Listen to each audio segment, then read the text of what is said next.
अस्सलाम वालेकुम। किधर? इधर।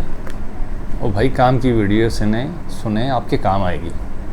आज हम जो टॉपिक डिस्कस कर रहे हैं वो ये है कि अक्सर हम देखते हैं कि लोग हमसे नफ़रत करते हैं या हम लोगों से नफ़रत करते हैं, या बच्चे अगर हैं तो बच्चे कहते हैं ये टीचर मुझे मारता है, ये मुझसे नफ़रत करता है, ये तंज़िया लहजे में मुझसे बात करता है। या हम अक्सर घरेलू मामलात में देखते हैं, बड़े भाई हो गए या फैमिली के कुछ मेंबर्स या वालिदैन में से कोई भी जो आपको गिला शिकवा होता है कि यार ये मुझसे हर वक्त गिला शिकवा रहता है आपको कि यार ये मुझे डांटते हैं, डांट डपट करते हैं, मैं अगर कोई मिस्टेक करता हूँ तो मुझे डांटते हैं या मारपीट होती है। मारपीट तो खैर नहीं होनी चाहिए।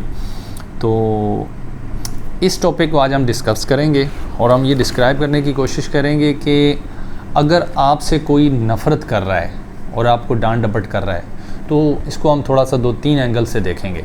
देखें, एक तो ये चीज़ है कि अगर कोई आपको डांट रहा है और डांट डपट इस तर्ज़ की है कि वो आप कभी कोई मिस्टेक करते हैं और आप छोटे बच्चे हैं, स्कूल कॉलेज के बच्चे हैं, और कोई आपको डांट रहा है, जैसे टीचर हो गया या आपके पेरेंट्स में से कोई है या बड़ा भाई है, बड़ी बहन है, या इस तरह के जो लोग होते हैं आपसे कंसर्न, तो यहाँ की हद तक तो ठीक है। आप जिनको आप नहीं जानते हैं तो वो जाहिर सी बात है आपसे बात करने के मजाज नहीं है, कोई आपको डांट नहीं सकता। तो आपकी फैमिली के जो मेंबर्स होते हैं वो बेसिकली जो आपको डांटते हैं वो आपके अमल की वजह से आपको डांट रहे होते हैं। अब होता ही है कि हम ये समझते हैं कि शायद ये लोग हमसे नफ़रत कर रहे हैं, जबकि वो आपसे नफ़रत नहीं कर रहे होते, ये आपके अमल से नफ़रत कर रहे होते हैं। देखें, दो चीज़ें अलग अलग हैं। एक है आपकी बात या आपका अमल जो आप कर रहे हैं, एक्शन या रिएक्शन। वो जो बात है उस पर या वो अमल है जो आपने हरकत की है उस पर आपके पेरेंट्स या टीचर या बड़ा बहन भाई आपको अगर कुछ तंबी करता है, गुस्से में करता है, प्यार में करता है, डांट डपट होती है, कभी हल्की फुल्की थप्पड़ भी लग जाती है। बच्चों को तो अक्सर मार दिया जाता है, हालांकि मारना नहीं चाहिए, बहरहाल कभी कभी मारपीट हो जाती है। तो बेसिकली ये जो मारपीट है, ये जो गुस्सा है, ये आपसे नफ़रत नहीं है। बात समझें, ये आपसे नफ़रत नहीं है, ये आपके अमल से नफ़रत है।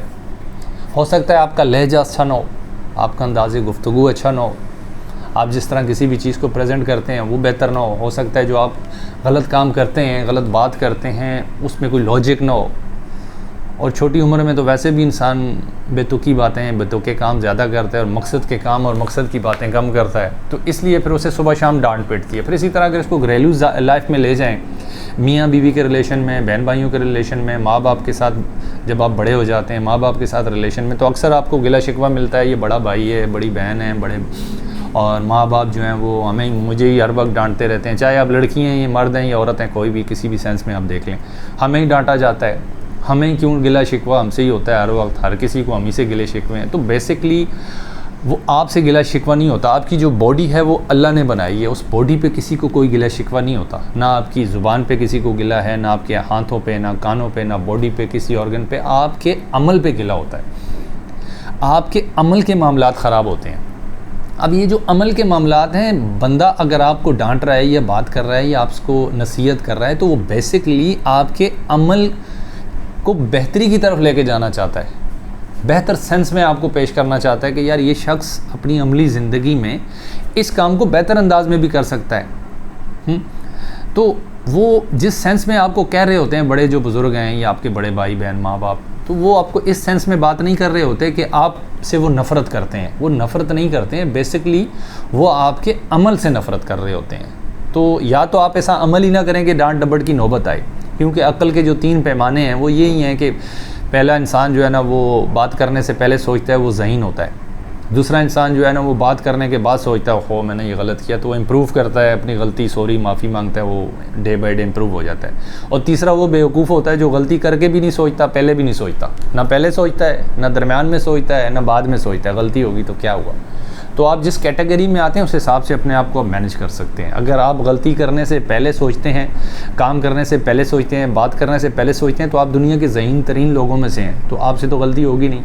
और अगर आप इस सेंस में हैं कि आपसे अक्सर गलती हो जाती है और बाद में आप सोचते हैं, रियलाइज़ करते हैं, ओ दिस वाज माय मिस्टेक, ये मेरी गलती थी या ये मेरी गलती है, तो आप फिर भी औसत दर्जे के लोगों में आते हैं जो दुनिया के 90% लोग हैं। जो गलती करते हैं फिर सीखते हैं, गलती करते हैं फिर सीखते हैं, कभी सॉरी कर लेते हैं, कभी किस एंगल से।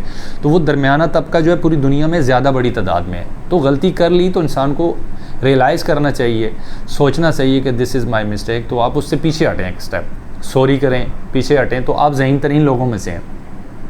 और तीसरा दर्जा वो बेवकूफ़ों का दर्जा है जो गलती करते हैं, ना करने से पहले देखते हैं, ना दरमियान में सोचते हैं, ना करने के बाद उन्हें अफसोस होता है। तो ये होते हैं बेवकूफ़ लोग।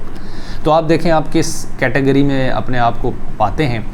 तो कभी भी आप गिला शिकवा ना करें कि कोई आपको डांट रहा है, कभी भी आप ये गिला शिकवा ना करें कि यार सारे मुझे से क्यों नफ़रत करते हैं, मेरे ही पीछे क्यों पड़े रहते हैं। तो कहीं ना कहीं आपके अमल में कोई ऐसा मसला होता है कि जिस अमल की वजह से लोग आपको, आपके मामलात को पिन करते हैं, पॉइंट आउट करते हैं कि भाई, बहन, बेटी, बीवी, दोस्त, बच्चा, ये यहाँ पे गलत है।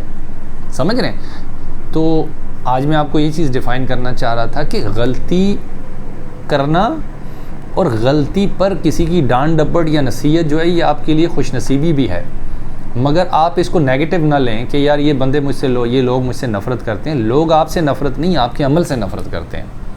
तो आप खुशनसीब लोगों में से हैं। हज़रत अबू बकर सिद्दीक़ रज़ियल्लाहु ताला अन्हु का कौल मुबारक है, वो फरमाते हैं कि वो शख्स बदनसीब है जो शख्स जिस शख्स पर नसीहत असर न करे वो जाने कि उसका दिल ईमान से खाली है। अगर आप खुशनसीब लोगों में आना चाहते हैं तो आप वो खुशनसीब हैं जो आपको कोई नसीहत कर रहा है। नसीहत किस लिए की जाती है मेरे दोस्तों? कितनी सिंपल सी बात है। आपके अंदर एक ऐब है, दूसरा शख्स ये चाहता है ये ऐब आपके अंदर से ख़त्म हो जाए, और आप उसी के बारे में गिला शिकवा कर रहे हैं कि यार ये मुझे ही क्यों डांटते रहते हैं, मुझे ही क्यों कहते हैं। वो तो आपका मुखलिस है जो आपको डांट रहा है, वो तो आपका मुखलिस है जो आपको बता रहा है ताकि आपका फ्यूचर अच्छा हो, ताकि इसके सामने मिस्टेक किए दूसरे के सामने ना करो, उसके सामने मिस्टेक किए दूसरे के सामने ना करो, तुम्हारी लाइफ अच्छी हो, तुम्हें अप्रिसिएशन मिले, तुम्हारी लाइफ में कामयाबी में इजाफा हो।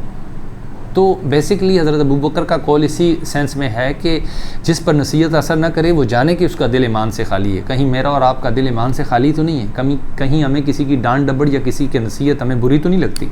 अगर ऐसा सीन है मेरे दोस्तों तो यकीनन हमें रुजू करना चाहिए अल्लाह की तरफ, अपने ईमान की तरफ। कहीं ऐसा ना हो कि हमारा दिल ईमान से खाली हो और हम अपने आप को बिला वजह मुसलमान समझते रहें और बिला वजह जो है ना हम अपने मामलात ज़िंदगी को न सिर्फ ख़ुद टेंशन में और दूसरों को भी टेंशन देते रहें। तो थोड़ी सी तसीह ज़रूरी है, थोड़ा सा इल्म हासिल करना ज़रूरी है।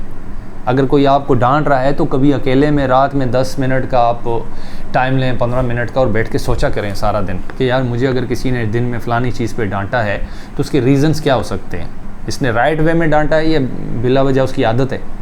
तो आप जब देखेंगे तो आप रियलाइज़ करेंगे yes this is my mistake. तो जब आप अपनी मिस्टेक को पकड़ना शुरू हो जाएंगे, इंसान की ज़िंदगी का पहलू यही है कि इंसान को अल्लाह ने सिखाया ही इसी तरह है कि वो अपनी गलतियों से ज़्यादा सीखता है। एक आलिम के पास दोस्तों एक शख्स आते हैं, वो मेरी तरह का सादा सा इंसान होता है। वो कहता है कि आलिम साहब आपकी बड़ी इज़्ज़त है माशरे में और आपके जो शागिर्द हैं माशाल्लाह उनकी भी बड़ी इज़्ज़त है, तो आपके उस्ताद कौन है? तो उन्होंने कहा मेरा उस्ताद तो तू है। मैंने कहा जी मैं तो एक सादा दिल इंसान हूँ, सादा सी लाइफ जीता हूँ, मैं आपका उस्ताद कैसे हो गया? उन्होंने कहा मैंने जब ये देखा कि तुमने एक काम गलत किया और उससे तुम्हें नुकसान हुआ तो मैंने वो काम करना छोड़ दिया। मैंने भी अपनी लाइफ में देखा कि मैं भी करूँगा तो मुझे नुकसान होगा, तो मैंने तुमसे ये सीखा कि फ़लाना काम तुमने गलत किया, तुम्हें उससे नुकसान हुआ, डांट डपट पड़ी, जो भी हुआ, तो मैंने वो काम करना छोड़ दिया। तो मैंने तुमसे लर्निंग की, तुमसे सीखा। इसी तरह जब मैंने देखा कि तुमने एक अच्छा काम किया, उस पर तुम्हें शाबाश मिली, अप्रिसिएशन मिली, अप्रिसिएशन मिली, तो मैंने भी वो काम करना शुरू कर दिया कि यार जब इस शख्स को फ़ायदा हो रहा है, अच्छा लग रहा है, लोग इसकी तारीफ़ कर रहे हैं, तो मैं भी क्यों ना अल्लाह की रज़ा के लिए ये काम करूं ताकि मेरी भी तारीफ़ हो, ताकि मुझे भी लोग अच्छा बोल सकें। तो हर इंसान को सीखने के मौके अल्लाह पाक देते हैं। आप अपने पड़ोसी से सीखें, दोस्त से सीखें, दूसरों की गलतियों से सीखें, अपनी गलती से सीखें। तो ये सीखने का प्रोसेस होता है, दोस्तों। हमें इस प्रोसेस को बुरा नहीं समझना चाहिए। ये प्रोसेस है, आप गलती करके सीखते हैं और आप खुशनसीब हैं कि आपके इर्द गिर्द कोई आपको दो चार समझाने वाले हैं। बड़े बदनसीब हैं वो लोग जिनको कोई समझाने वाला नहीं है, बताने वाला नहीं है। आप देखें ना, आप एक काम गलत किए जा रहे हैं, आप किसी आदत में हैं, कोई ऐसी आदत जो एडिक्शन आपको हो चुकी है, चाहे किसी भी नशे की, आप चाय ज़्यादा पीते हैं तो नुकसान देगी, आप सिगरेट पीना शुरू हो गया और आपको कोई रोकने वाला नहीं है और आपको कोई बताने वाला नहीं है, तो अगर आप लगे रहें और आपको 2 साल 4 साल कोई भी ना बताए तो आने वाले वक्तों में आप उसके आदत की वजह से आपको कितनी बीमारी होंगी, मसाइल होंगे, लोगों की नज़र में आप बुरे होंगे। तो आपको किसी ने बताया नहीं, जब आपको किसी ने बताया नहीं तो फिर आप बदनसीब हैं या खुशनसीब हैं? तो खुश नसीब हैं वो लोग जिनकी तरफ कोई नसीहत करने वाला है, जिनके आगे पीछे कोई उन्हें गलती का बताने वाला है। दोस्तों, हम उन लोगों में अपना शुमार ना करें जो बेअक्ल हैं, जिन्हें कोई नसीहत करे तो उन्हें बुरा लगता है।